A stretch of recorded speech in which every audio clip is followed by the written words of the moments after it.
مين؟ انا. مجنون الله يخرب بيتك، بتعمل ايه هنا؟ ما انت تليفونك مقفول. استنى.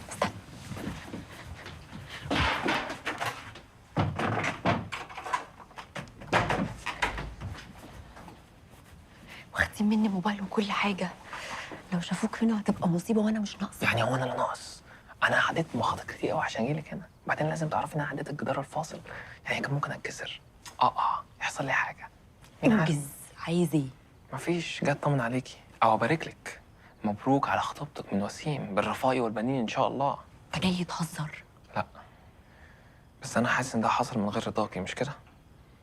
ما كانش عندي حل تاني يعني. ما كانش ينفع ارفض المره دي.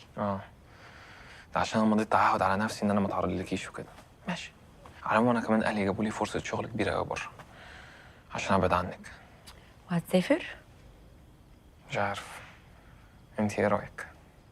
ولاء ولاء يا ولاء، انت بتتكلمي مع حد؟ يا ماما مفيش حد، هكون بكلم مين يعني؟ ده بيبو، عندي بيبو. انا سمعتك بتتكلمي مع حد.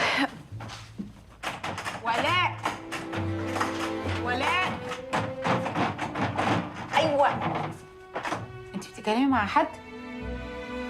انا بحب اتكلم مع نفسي. ولاء بتحبي تاخد وتدي مع نفسها. انا متاكده بتتكلمي مع حد.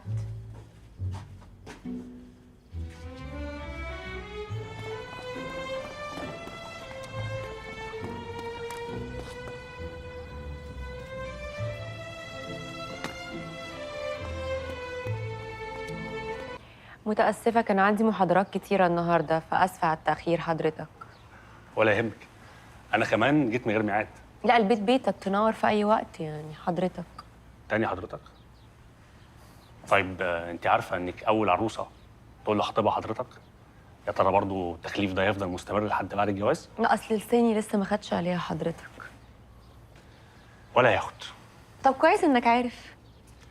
الحقيقه انا مهتم بيكي جدا يا انسه ولاء، واديني محافظ على التكليف ما بيننا اهو. لكن كل نظره من عينك وكل تصرف، حتى البادي لانجوج بتاعتك، بيقولوا انك رافضه فكره جواز الصالونات ده. جواز مجبره او يمكن مضطره. بص يا دكتور وسيم، يعني انا مش رامي نفسي عليك يا انسه ولاء، واهتمامي بيكي نابع من نيه صافيه تماما تجاهك. لكن في حاجه كبيره انت مخبياها، شايفها وحاسسها، لكن مش عارف هي ايه. ممكن تعتبريني صديق، اعتبريني اخوك يا ستي، واسمحي لي اساعدك لو تحبي. أنا مش مخبية حاجة. كل اللي عايز اقوله لك انك مش لوحدك.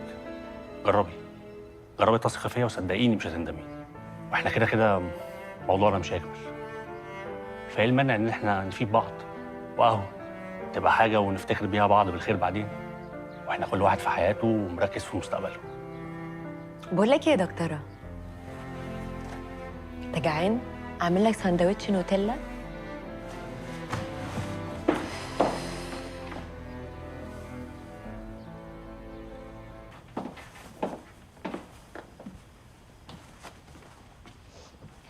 كل ده بره؟ والله أنا اللي اتقال لي إن أنا مش محبوسة. ولا ما تصادر منك التليفون. اتفضلي. رحتي الجامعه؟ لا، رحت الشهر العقاري، عملت توكيل لعمي بليغ في إدارة نصيبي في ميراث بابا، الله يرحمه. عملتي ايه؟ عملت توكيل لعمي بليغ في إدارة نصيبي في ميراث بابا، الله يرحمه. انت بتتكلمي جد؟ هزر ليه؟ انت اكيد اتجننتي. بيقولوا التمرد على الجنون هو عين العقل، وأنا عقلت. ده كلام جدك الخرفان. انت ازاي تعملي كده؟ أصل لقيتها مش فارقة، يعني هتعاقبوني ماشي، هتحبسوني برضو ماشي، ابنك هيمد ايده عليا برضو ماشي، كلها صدقيني محصلة بعضها. بس اللي حضرتك بقى مش عارفاه إن أنا بقى عندي 21 سنة وعندي الحرية الكاملة إن أعمل اللي أنا عايزاه. تقومي تسلمي رقبتك وفلوسك لبليغ؟ انت اتجننتي. والله يا ماما أنا كنت فاكرة إن ده بالنسبة لك حاجة أهم من إني مجرد صفقة أو رقم. كان نفسي تحبيني شوية أكتر من كده. ايه اللي انت بتقوليه يا حبيبتي؟ حبيبتي ماما بصي، انت لما خيرتيني انا خفت وقلت اقصر الشر واطوعك، بس انا مش قادره استحمل اكتر من كده، فاختار بقى اوبشن 2. هروح لعمي بليغ، وانتي لما تهدي انتي وعمرو كده وتعدوا الصدمه دي نبقى نشوف هنعمل ايه. ومفتاح العربيه انا مش عايزاه. سلام.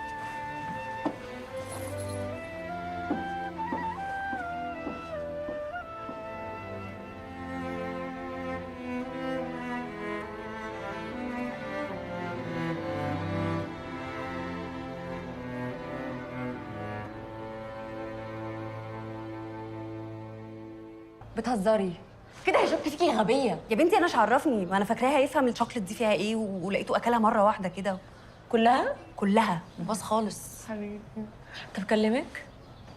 ما تقابلناش وما كلمناش لحد دلوقتي. بس هو مش المفروض صايع بقى ومقطع السمكه وديلها وكده ولا ايه؟ يا بنتي انت غبيه، اقسم بالله غبيه. ما هو لما يشك فيكي هيشك فيا انا كمان يا ياسمين. ما انت برضو اللي معيشاهم يا ولاء في دور الانسنت، البنت الكيوت اللي ما بتعملش حاجه. يا ماما انا مش معيشاهم في حاجه، هم فاكرين كده اصلا لوحدهم. طب ايه، انت هتفضلي قاعده هنا مش هتروحي؟ انا مش عارفه حاجه. طب انت صاحبتي يا حبيبتي، معايا ليكي حاجه يمكن تبتدي تفهمي وتجمعي اللي احنا فيه ده. خدي. ايه يا بنات؟ ازيك يا بليغ؟ ازيك؟ كله كويس. قولي لي يا ياسمين، انا مش فاكره اي حاجه من اللي حصلت لي لما كنا مع بعض بالليل. فاكره اي حاجه؟ ما اعرفش، يمكن تقلت انت شويه. تقلت في ايه؟ هو انا شربت اساسا؟ عادي بتحصل. بالظبط عادي بتحصل. انا مش فاكره حتى جيت البيت ازاي. طب امشي انا؟ ها؟ لا لا تمشي ايه؟ ده انا لسه هطبخ لكم بايدي، وفي ضيف كمان هينضم لنا.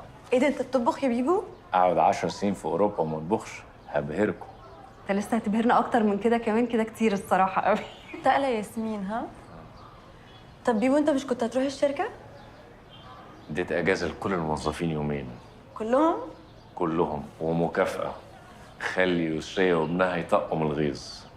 لسه بقى لما اروح شركه اخوك اما اشوف مين اللي هيزق التاني، انا ولا هم. يلا حصلوني على المطبخ حالا.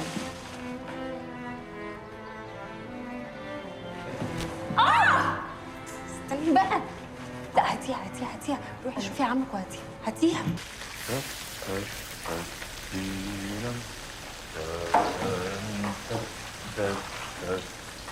يا سلام على الروائح الحلوه. تفضلوا مجوعينا كده كتير؟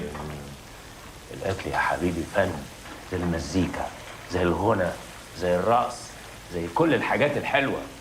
اكل ريحته تجنن. امال هي دي بقى بيوتنا المصريه، وامهاتنا وهم بيطبخوا بقلبهم. تطلع بقى ريحه الطشه بتاعت الملوخيه، الثوم والبصل في التقليه. لا انت كده هتنافس يسريه بقى وتخليها تقلب علينا. يسرية يا حبيبي قلب علينا من غير حاجه. لكن مسيرك ترجع لها يا حبيبي على اساس متين.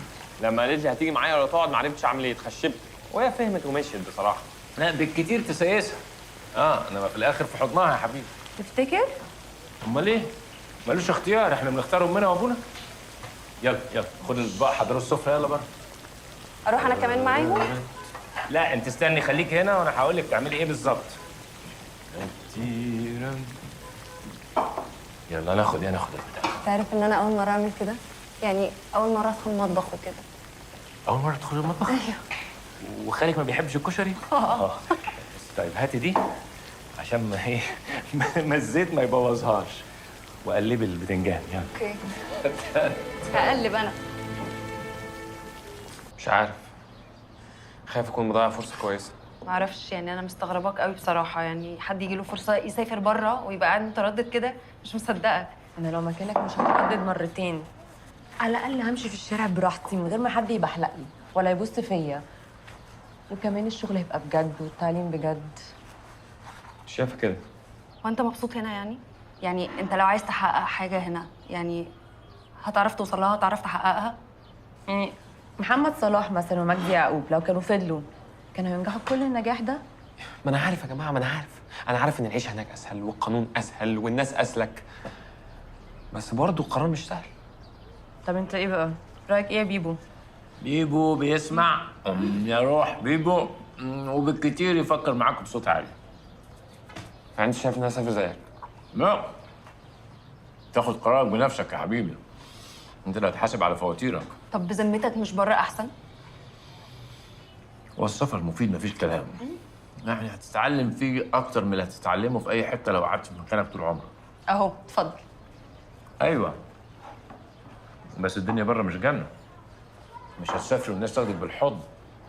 اللي عايز يسافر وفي دماغه خطه بالورقه والقلم عشان عايز يحقق هدف معين هينجح، انما اللي هيسافر بقى لانه ساخط على البلد ومش طايق روحه ومش عايز وبتاع مش هيحقق حاجه، زي ناس كتير قوي سافروا ما عملوش حاجه. تتكلم عن نفسك يعني يا بيبو؟ مالكيش دعوه بيا يا بنت، مالكيش دعوه بجيلي كله. بلاش تورثوا مننا عقده الخواجه، تنبهروش بالخواجه. لا، مجدي يعقوب وزويل محمد صلاح والعريان لو ما كانوش نجحوا هنا ما كانوش عملوا حاجه بره. انا بقول لك اهو، عايز تغيير يا حبيبي؟ كون انت التغيير زي ما غاندي بيقول واشتغل. بس هم يدوا لنا فرصه بقى. مين ده اللي اداها لك؟ اخلقها لنفسك يا اخويا، محدش هيعمل لك حاجه. يعني انت قعدت تلف وتدور كل ده وما قلتش برضو بره احسن ولا هنا؟ عايز اقول لك على حاجه يا ياسمين، بذمتك تفتكري بره في مسقعه زي دي؟ في بنات حلوه كده؟ لا. في واد ليميت وجميل كده؟ في جدك جابر ولا ماما يسريه؟ انا بدخل الحسين اشم ريحه احس ان انا في الجنه، ريحه الهوا في البلد، العيش ده الجنه بالنسبه لي. الجنه من غير ناس ما تنداس. طب ما انت كده حرتني على فكره. لا، قراراتك تاخدها بنفسك، انا كفايه اكلتكم.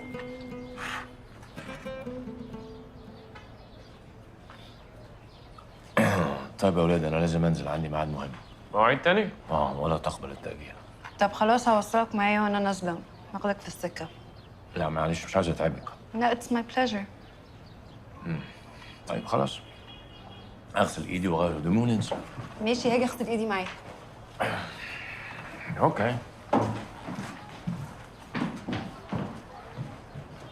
احنا بقى هنعمل ايه؟ تشرب شاي؟